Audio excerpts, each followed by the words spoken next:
ក្នុងវីដេអូមុនខ្ញុំបានបង្ហាញបងប្អូនអរគ្នារួចរាល់ហើយពីការផ្លាស់ប្ដូរស្បែកហ្វ្រាំងខាងក្រោយនៅលើ Toyota Prius ជំនាន់ទី2 K0409 អញ្ចឹងក្នុងវីដេអូនេះខ្ញុំបង្ហាញបងប្អូនអរគ្នាពីការផ្លាស់ប្ដូរស្បែកហ្វ្រាំងកង់ខាងមុខវិញម្ដងអញ្ចឹងអាកង់ខាងមុខស្បែកហ្វ្រាំងរបស់វាគឺផ្លាស់ប្ដូរងាយជាងអាស្បែកហ្វ្រាំងខាងក្រោយអូខេអញ្ចឹងខ្ញុំអត់មានស្បែកហ្វ្រាំងយកមកធ្វើការផ្លាស់ប្ដូរថ្មីអីទេគ្រាន់តែខ្ញុំបង្ហាញពីរបៀបក្នុងការដោះហើយដាក់ស្បែកហ្វ្រាំងដែលនៅលើឡានរបស់ខ្ញុំហ្នឹងបង្ហាញបងប្អូនទាំងអស់គ្នាទេអូខេអញ្ចឹងបងប្អូនអាចមើលទៅហើយអាចធ្វើបានអញ្ចឹងដូចគ្នាអត់ពិបាកទេអូខេអញ្ចឹងបងប្អូនមានសោនេះមួយមកអូខេសោអូតូហើយលេខ14នេះមួយមកអូខេអញ្ចឹងបងប្អូនយកសោលេខ14ហ្នឹងមកដោះហើយអូខេអានេះដោយសារមុនហ្នឹងខ្ញុំដោះហើយបន្តិចអូខេអានេះខ្ញុំmove វាចេញមកអាណាអូខេដោយសារមុនហ្នឹងខ្ញុំដោះហើយខ្លះប៉ុន្តែដោយសារមានការរំខានអញ្ចឹងធ្វើវីដេអូអត់កើតខ្ញុំក៏ move ចិត្តសិនទៅអញ្ចឹងយើងដោះចេញមកខ្ចៅ2ហ្នឹងណាបន្ទាប់មកយើងហើបនេះចេញបានហើយអានេះពីស្ទង់ប្រាំងកង់ខាងមុខគេអញ្ចឹងនៅពេលដែលយើងធ្វើការផ្លាស់ប្ដូរស្បែកហ្វ្រាំងថ្មីឬក៏ការថែទាំស្បែកហ្វ្រាំងអីគឺយើងត្រូវឆែកមើលនេះឆែកមើលអាកស៊ូនេះកស៊ូពីស្ទង់ប្រាំងរបស់យើងថាតើវាមានដាច់មានលហែកមានសើមចេញប្រេងប្រាំងអីតាមនឹងដែរអត់ណាអូខេអញ្ចឹងលក្ខខណ្ឌកស៊ូរបស់ខ្ញុំនេះគឺនៅល្អទេអត់មានដាច់មានលហែកអីទេកស៊ូនេះអូខេនៅវីដេអូក្រោយខ្ញុំនឹងធ្វើវីដេអូមួយទៀតខ្ញុំដោះអានេះដោះពីស្ទង់ប្រាំងនេះចេញហើយនឹងដាក់បញ្ចូលវិញបើសិនជាបងប្អូនចង់ធ្វើ full switch អីគឺបងប្អូនអាចធ្វើបានខ្លួនឯងណាអូខេអញ្ចឹងបើក្នុងករណីដែលបងប្អូនបដូរស្បែកហ្វ្រាំងថ្មីស្បែកហ្វ្រាំងថ្មីស្បែកហ្វ្រាំងចាស់វាអស់គឺពីស្ទង់នេះវានឹងចេញមកមុខអីអញ្ចឹងនៅពេលចេញមកមុខគឺយើងត្រូវរុញអាពីស្ទង់នេះចូលអញ្ចឹងក្នុងករណីដែលបងប្អូនរុញអាពីស្ទង់នេះចូលបងប្អូនត្រូវបទូក្បាលក្រេះកន្លែងនេះបទូក្បាលក្រេះនេះបទូក្បាលក្រេះកន្លែងនេះដើម្បីឲ្យប្រេងប្រាំងនៅក្នុងខាងនេះខាងក្រោយនៃពីស្ទង់ប្រាំងគឺវាចេញមកតាមនេះអញ្ចឹងនៅក្នុងករណីដែលប្រេងប្រាំងបងប្អូននេះអាក្នុងពីស្ទង់ប្រាំងនេះវាមានកកឬក៏វាមានជាតិទឹកអីនៅក្នុងនេះគឺវាអាចហូរចេញមកតាមនេះបានអញ្ចឹងអាកកកំទេចកំទីអីផ្សេងហ្នឹងបើសិនជាបងប្អូនអត់បហូរអត់បធូអានេះអាក្បាលក្រេះឲ្យប្រេងចេញតាមហ្នឹងទេ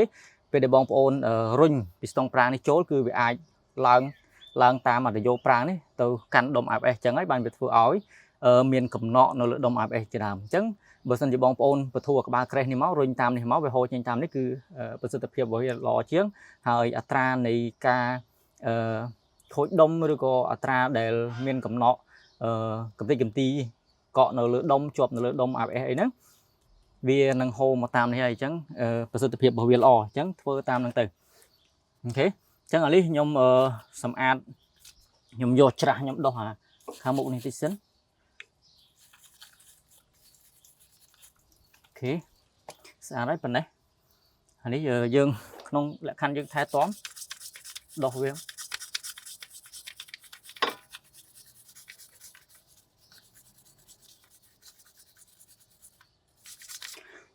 អូខេ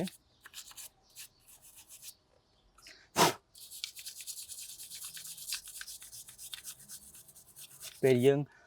ដោះដូរស្បែកគឺយើងត្រូវសម្អាតវាស្អាតហើយចាំយើងដាក់ស្បែកថ្មីអូខេអញ្ចឹងអានេះរួចរាល់ហើយអញ្ចឹងនៅពេលដែ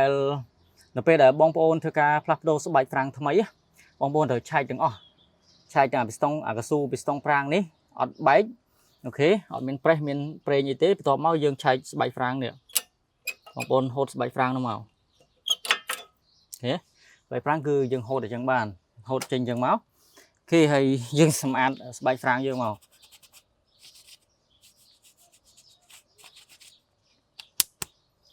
ខេ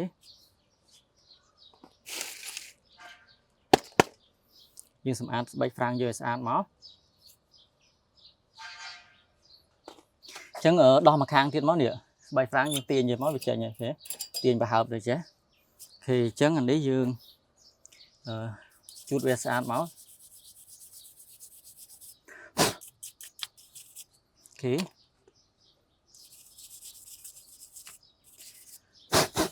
នេះក៏យើង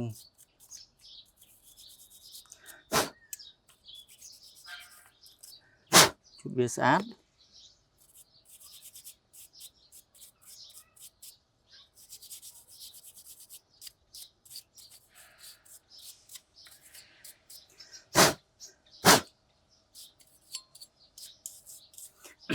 อันนี้เนี่ยบางคนไปจะเคยสนามในมวยเนี่ยเนี่ยอันนี้nóไปđểสบายฟรังบอกบองโอนอ๋อทางฟรังเวียนหนึ่งปักเนี่ยจะมวยน่ะได้เนี่ยได้นี่นำไปอันนี้คือได้สำหรับบองโอนสมควรnóไปđểลือสำเลยนี่คือสบายฟรังนั่งอ๋อยเนี่ยเติมหัวได้เนาะเติมหัวได้นั่นก็คืออ๋อยให้บองโอนอัดมือสนามเลยนี่บานสนามvìปักเนี่ยนะครับ friction นะเนี่ยcho bongโอนมือแต่นั่งกับบ้านđây ok แต่นี่នៅស្បែកហ្វ្រាំងខ្ញុំនៅក្រាស់ល្អនេះហ្វ្រាំងខ្ញុំណាអញ្ចឹងបន្ទាប់ពីយើងសម្អាតទៅលើស្បែកហ្វ្រាំងនេះស្អាតល្អហើយអូខេអញ្ចឹងយើងអ្វីដែលយើងត្រូវឆៃបន្ទាប់គឺឆៃអានេះហ្នឹងអានេះបើសិនជាវាអត់ណែនល្អអីទេវាលឺសំឡេងអូខេអញ្ចឹងអានេះក៏ខ្ញុំសម្អាតដែរ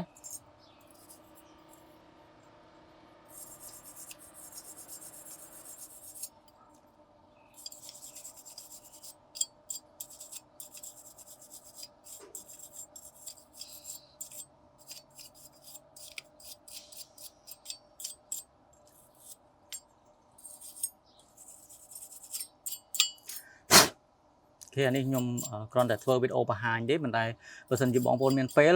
ដោះអានេះស្អាតមកអូខេហើយនេះក៏យើងសម្អាតវាដែរ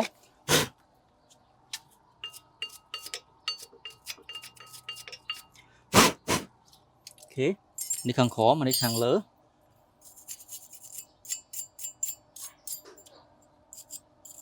សម្អាតវាស្អាត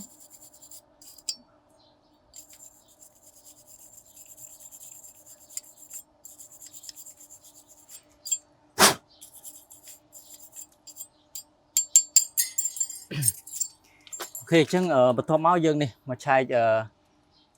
នេះឆែកមើលអាក់ប្រាំងថាវានៅល្អអត់វាធ្វើចលនាអត់វាគៀងអត់នេះចង់គៀង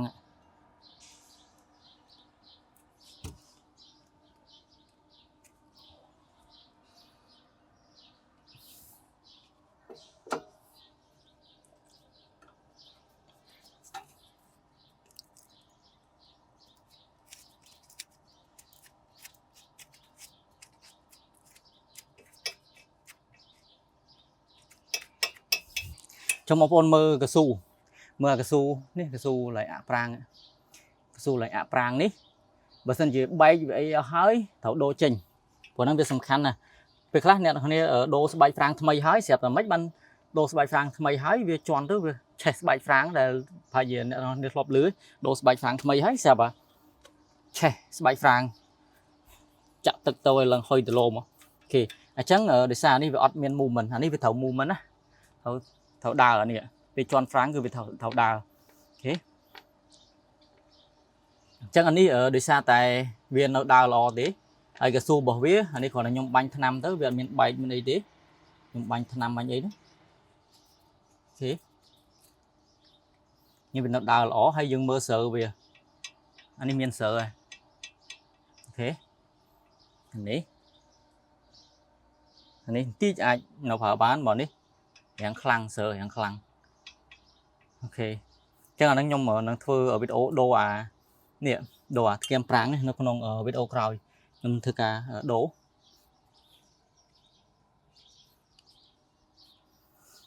អូខេអញ្ចឹងអ្វីគ្រប់យ៉ាងគឺល្អអស់ហើយអត់បញ្ហាទេអញ្ចឹងបន្ទាប់មកយើងត្រូវដាក់វាចូលវិញ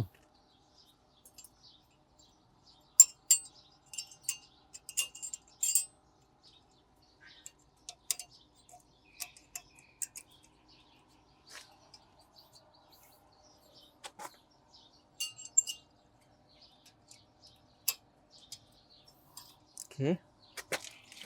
អញ្ចឹងមុនពេលដែលបងប្អូនដាក់វាចូលវិញណាខ្ញុំដោះនេះចេញសិនគ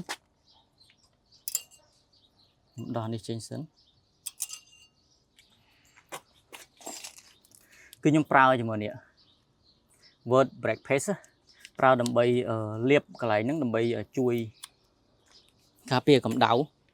ចេញពីស្បែកហ្វ្រាំងហ្នឹងឡើងទៅកឡហើយនឹងឡើងទៅតួឡានអញ្ចឹងវាកាត់បន្ថយកម្ដៅចេញពីស្បែកហ្វ្រាំងអានេះ Chẳng nhưng liệp cái này ní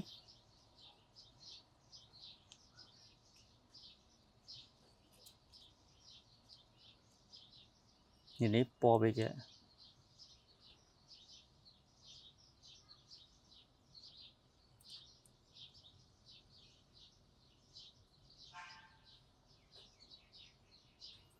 thế liệp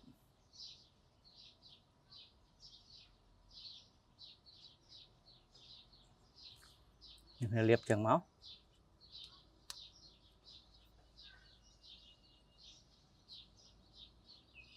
và ní ở break pen cứ về chui cắt bật thoi cầm đáo cà pia cắt bật thoi mình là cà pia nơi cà pia ta cà pia vía cà sặc rồi lấy giống này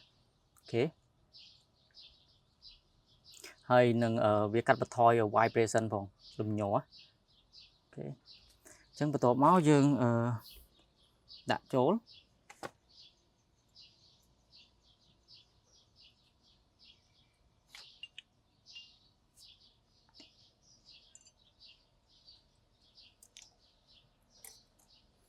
khi đã trốn máu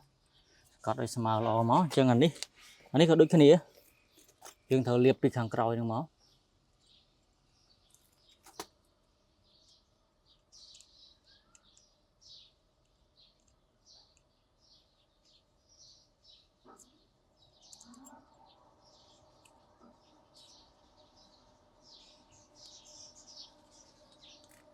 liệp chân máu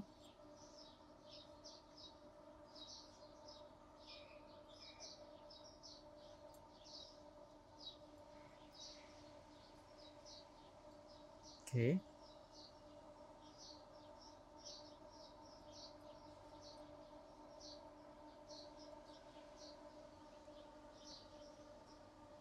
ok bắt đầu máu dương đã trốn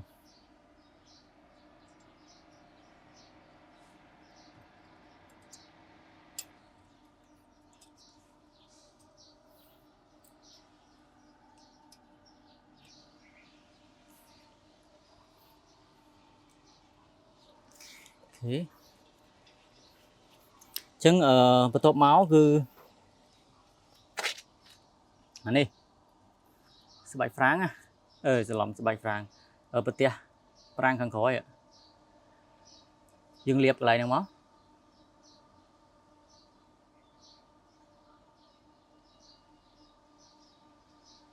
đầm bay ấy đầm bay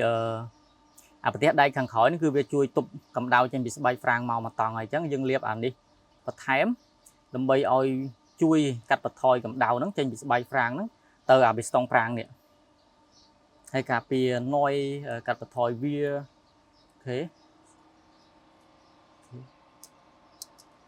thế chân mà khang tiếp có đôi khi này khang tiếp cái dương thầu liệp được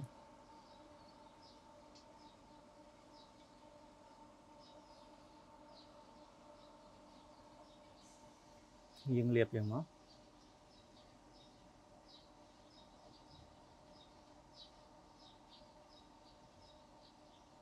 ok đây thì sai dương thua luôn ấy bạn dương chơi là thay tom về ở đất đó dương thầu pra sa thiết trên núi sinh xây giống thì giống dương liệp chẳng máu ok chẳng tom một tiết nhưng pra đi nè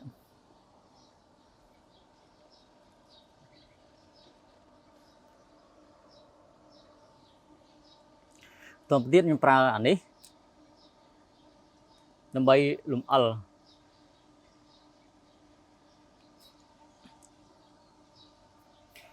anh ấy đi xa tại viên nó đau thòng đá thế là thòng đá nhưng trước đó và dần dần này vô lõ đồ của su này thấm mấy đã brain này thấm mấy nè đã break grease thấm mấy đã về á năng dương phơ mình từ nên full service món nó lò bằng phò đây tay nhom còn là phơ bị over hai đấy chân nhom đo đồ đấy vì sao bên đâu đầm na cao lõ ok bên nó đào lõ thì khi chấn tao mới dương anh đi dương liệp đi moment còn đi về thợ ca lùm thợ đá bài phán cứ về thợ đá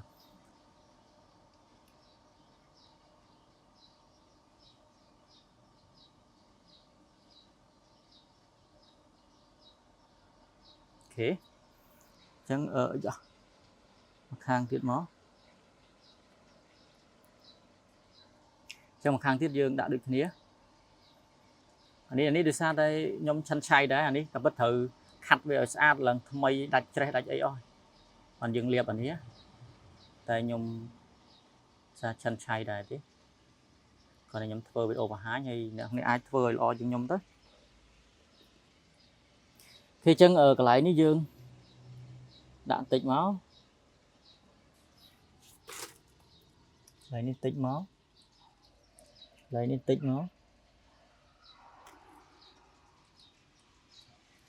ok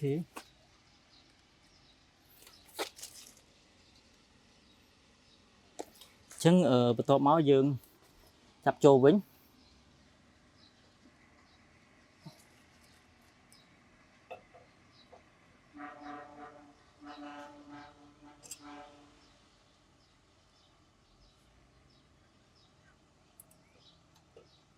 ok lập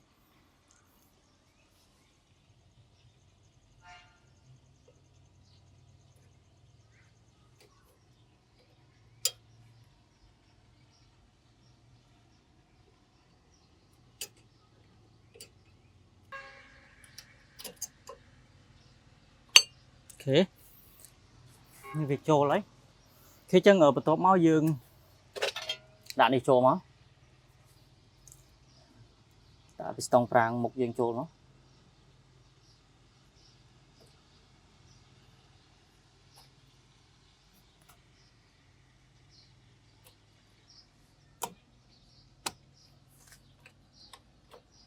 okay.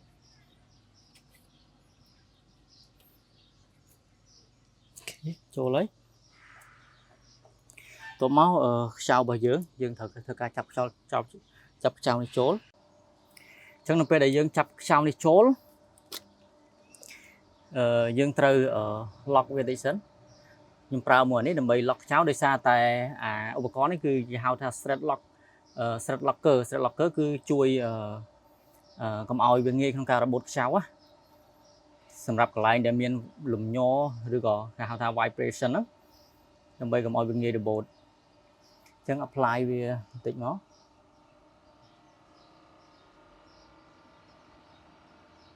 អូខេប៉ុណ្នេះ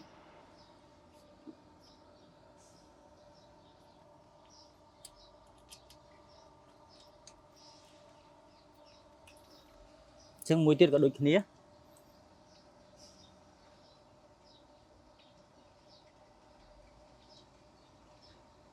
วันนี้យើងកុំដាក់ច្រើនជាប់អូខេប៉ុណ្ណេះ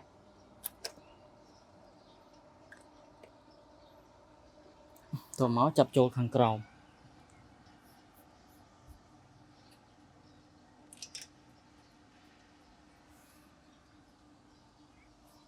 អញ្ចឹងបន្ទាប់ពីខ្ញុំបានដាក់ thread locker លើខ្ចៅ caliper សងខាងនេះហើយខ្ញុំប្រើជាមួយនឹងសោគីឡូរបស់ខ្ញុំនេះសោគីឡូអញ្ចឹងអាខ្ចៅមិញគឺយើងត្រូវរឹត34ញូតុនអ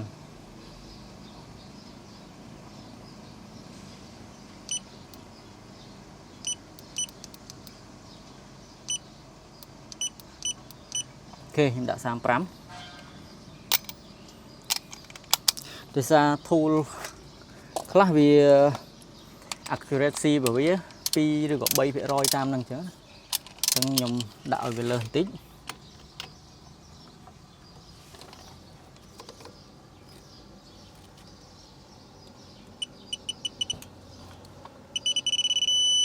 អូខេអញ្ចឹងនៅពេលដែលដល់គីឡូរបស់វាគឺវាលឺសំឡេង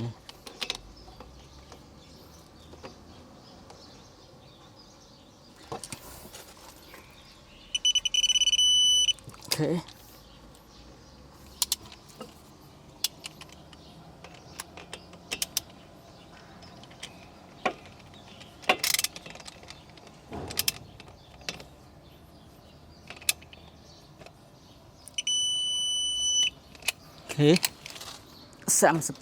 34ញូតុនមិនដែរខ្ញុំដាក់35ញូតុនទៅដោយសារវាមានភាពលំអៀងខ្លះ tool ហ្នឹងគេចឹងការផ្លាស់ប្ដូរស្បែកហ្វ្រាំងគឺមានតែប៉ុណ្្នឹងទេរួចរាល់ហើយអ្វីដែលខ្ញុំចង់បង្ហាញមាន apply យើងឆែកមើលអស់ឆែកមើលកស៊ូឆែកមើលពីកស៊ូពីស្ទង់ប្រាំងកស៊ូអាក់ប្រាំងអូខេហើយយើងថែមជាមួយទៅនឹងbrake paste ដើម្បីជួយការពារកម្ដៅចេញពីនេះ